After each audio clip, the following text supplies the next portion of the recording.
My name is Sash Tharia, and you're watching this week's weekly crypto update.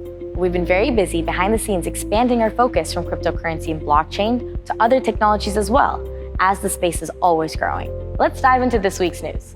Ukrainian banks are now allowed to issue digital currency.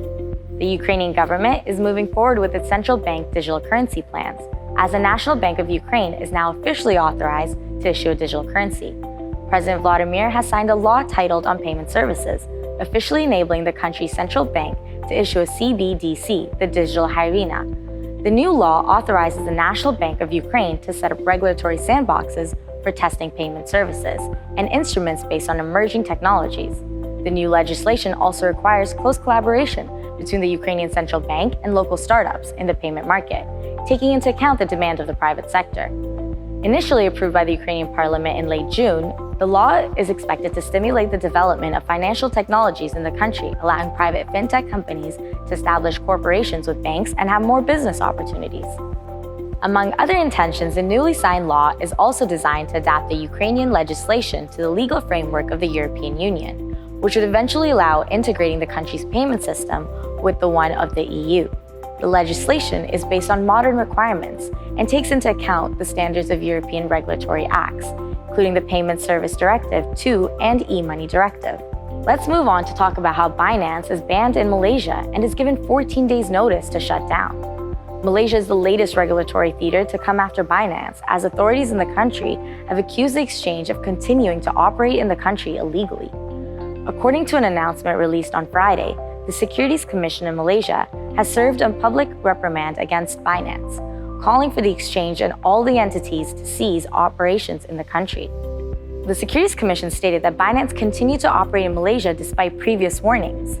At the time, the Securities Commission published an investor alert list containing several digital asset exchanges offering services in the country without authorization from Malaysian regulators. Binance has 14 days from Tuesday to comply with the order. That includes disabling its website, mobile apps, as well as discontinuing any media campaigns for its services in the country. The announcement also mandated that Binance's CEO, Mr. Zhao, ensures full compliance with the order. Malaysia's securities regulator also urged citizens to desist from trading with crypto exchanges operating in the country illegally. Now, on to some exciting news. Mastercard is making its entrance into the crypto space. Traditional card networks are vying to ensure these services remain at the center of new developments in digital assets, whether they be central banks, digital currencies, or private sector stable coins.